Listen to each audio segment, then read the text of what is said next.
Hey, what's up everybody? Sir Driftalot here. I just wanted to discuss a little bit about the new patch to Forza 4 that addressed the simulation steering bug. I am one of the people who thinks that this patch is genius. It's obviously not a change in the game per se, it's just a fix as to how it was supposed to be at launch or whatever, but it's here now. I'm really enjoying it.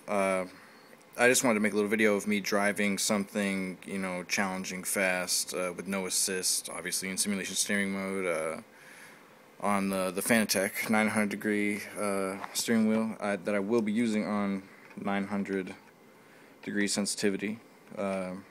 Force feedback full. I keep the shock on full. Drift mode on 2, I think, feels the best in the game, just like, what's his name, who's the guy who made this stuff? Thomas said 2 felt the best. I experimented with the other ones, and I would have to agree that 2 definitely does feel the best. ABS I keep off because I normally drive in expert mode, in which case the ABS is disabled on the vehicles I'm driving, so the ABS is off. Linear setting I keep to 0. I understand some people use 10 or 20.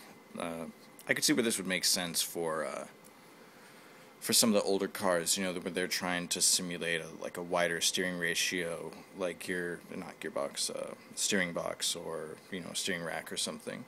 But I prefer 0. One thing is with the Porsche S, the Turbo-S, excuse me. That's the wheel I'm using here, obviously.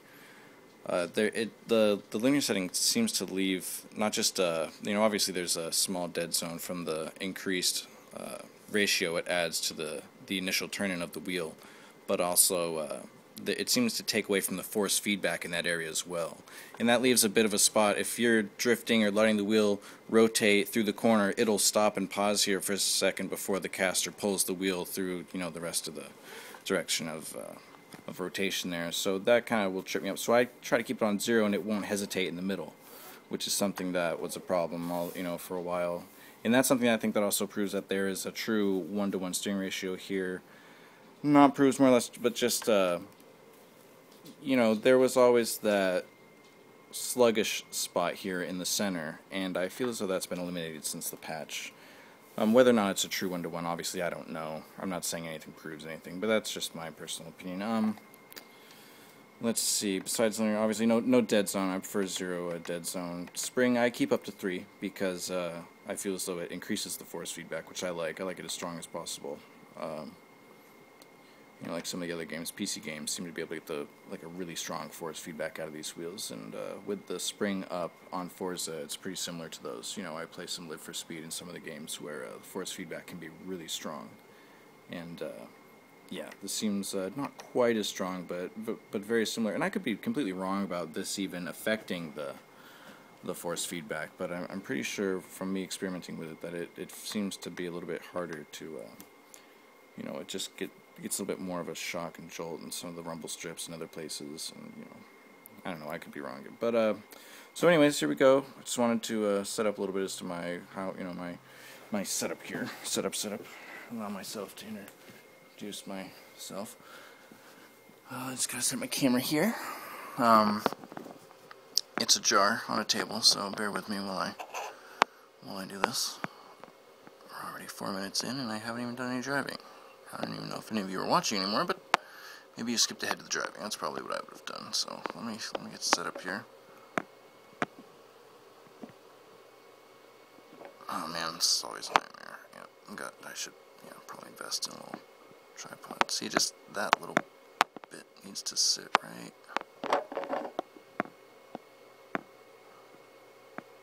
there. Is that's good, right? All right. Apologies. Here we go. See if I can do this in under 15 minutes here. So again, I'm not gonna try to induce oversteer, and this is just to demonstrate that it is possible to recover from hard driving situations and whatnot in the game, and it just it's a true simulation game now. There's no assist, so of course it's gonna be really difficult. The car's gonna feel like it's on ice. That's because it has almost 800 horsepower. Weighs like 2,300 pounds, which is the numbers for this car at least. the F40 Competizione, or whatever it's called.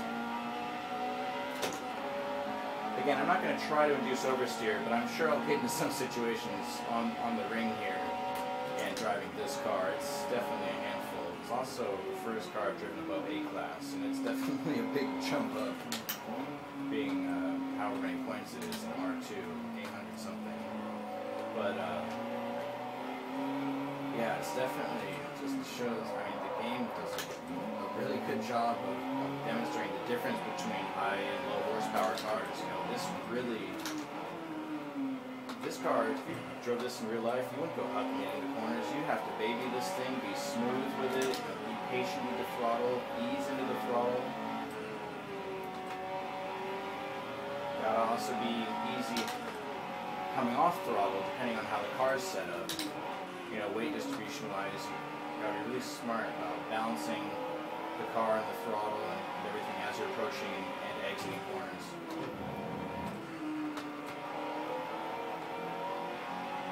A lot of turbo lag on this big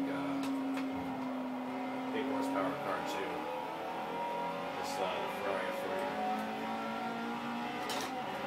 So it's kind of makes it a little tricky to get the power. You know, it's a big linear power band coming out of the corner, but it also will build torque before you know it. See that?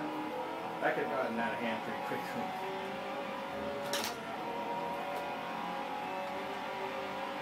I'm going to probably stop talking as much and just try to do some really fast driving here, because the demonstration's obviously the driving, not the time. As much as I would like to offer my official application for a spokesperson for Fanatec, I've appreciated the product for many years, and I find it to be quite enjoyable. I promote it to all my friends and family.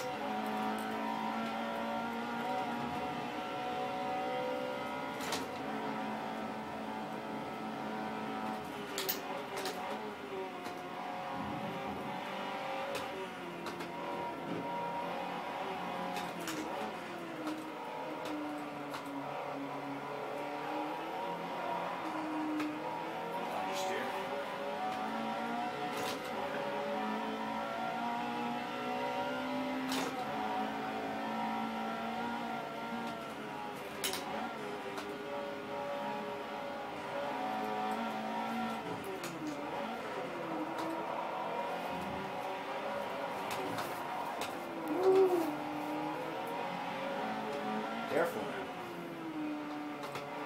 I got all scared and I go slow.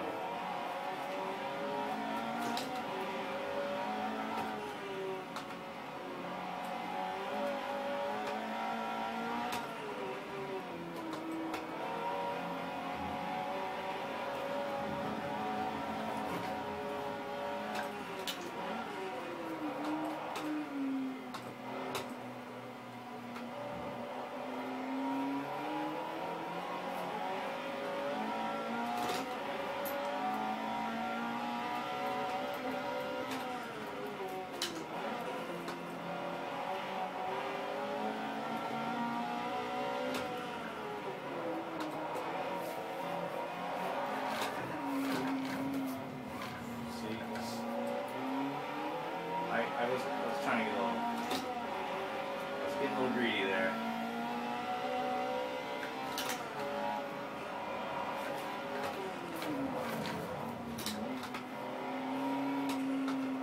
See, these bobbles are not from lack of physics, it's from lack of skill on my part, trust me. I need a little getting used to these faster cars, and they tend to, especially this one, I think this car's from 1989. This is an older suspension, you know, it's definitely not outdated, I would say, but it's for sure not as crisp as some of the newer Ferraris, per se. It's a little sluggish, you know, the high speed, the aerodynamics are a little dated, is what I would say, just, so it just takes that much more patience for getting around this track quickly. A lot of early upshifts. See that? That's all bad. You don't want to... No curbing in the race cars. And if you've ever seen the curbing at the Nurburgring in real life, you know that it's not vehicle friendly. At least not all the parts. Same with this carousel. Realistically, if you put this low race car down into that concrete, you'd probably break the carbon fiber lip off. Of course, it probably would have broken off the end of that apron there too, but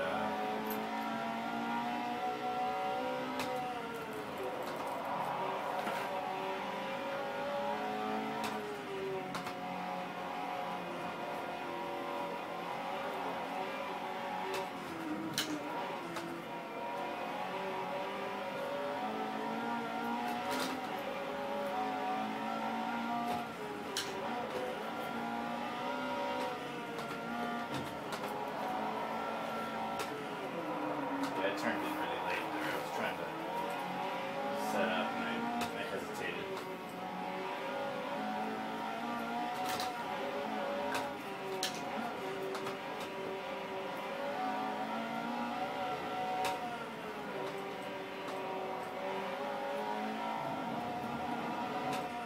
I'll try to use that brake. Getting greedy here on my engines.